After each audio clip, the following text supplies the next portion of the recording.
মা, আমি তো যেমন ডিউটিতে যাই সেরকমই ডিউটিতে গেছিলাম, কিন্তু আমি তো জানতাম না যে আজই হবে আমার শেষ দিন।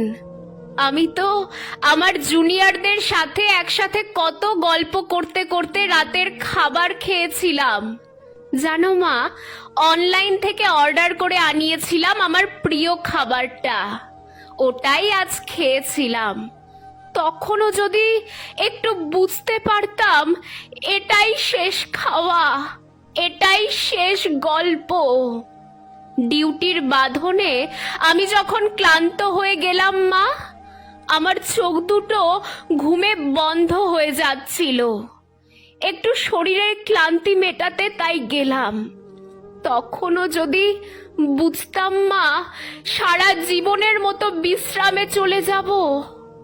তখন ভোর রাত, আমি ওয়ার্ডে একা। তখন ভোরের শীতল বাতাস আমার একটু ঠান্ডা লাগতেই আমি লাল চাদরটা ঢাকা দিয়ে একটু চোখ বন্ধ করেছিলাম শুধু।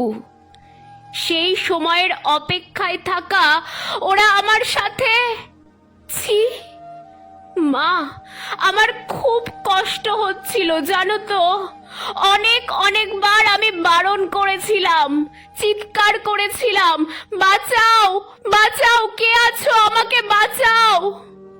কিন্তু কেউ আমার চিৎকার, আমার আর্তনাদ শুনতে পায়নি জানো তো মা।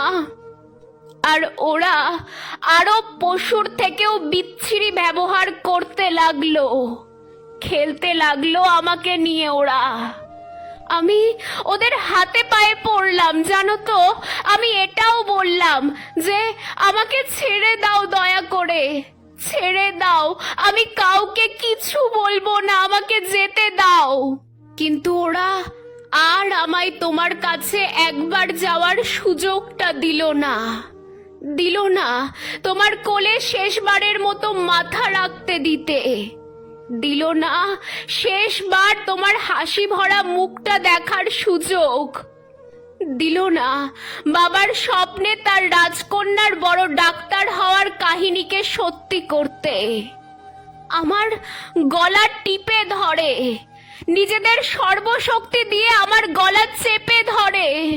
জানো মা, আমি অনেক চেষ্টা করছিলাম বাঁচার, কিন্তু আজ হয়তো ভগবানও চাইনি যে আমি বেঁচে থাকি। ওই পশুদের শক্তির কাছে আমি হেরে যাই, আমার গলার হাড় ভেঙে যায়। ওরা আমায় ওভাবেই ওখানে ফেলে রেখে চলে যায় বিবস্ত্র ভাবে। সকালে সবাই আসে, কিন্তু এ কি, আমি কারোর সাথে কোনো কথা বলতে পারছি না। তোমাকেও দেখতে পাচ্ছি, তোমায় কত করে ডাকছি, তুমি শুনতে কেন পাচ্ছ না মা আমার ডাক? ও মা, মাগো, এই তো দেখো না, দেখো না মা, ও মা, এই তো আমি। তুমি কাঁদছো কেন? কি হয়েছে তোমার? ও মা। দেখি মা সামনে একটা লাশের দিকে তাকিয়ে হাউমাউ করে কাঁদছে। লাশটার মুখ দেখতে পেয়ে আমি শিউরে উঠি।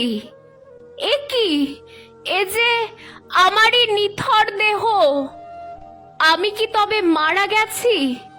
আমিও কাঁদতে শুরু করলাম। সবাই আমার এই মৃত্যুতে শোকাহত। সারা দুনিয়া আপাতত আমার মৃত্যুর ঘটনা জেনে গেছে, সবাই বিদ্রোহ করছে, কিন্তু আমি আমার নিথর দেহের দিকে তাকিয়ে রইলাম। আমার শেষটা তো আরো ভালো হতে পারতো, বলো মা। দেখো না মা, ওরা আমার মুখের দেহের কি বিচ্ছিরি অবস্থা করেছে।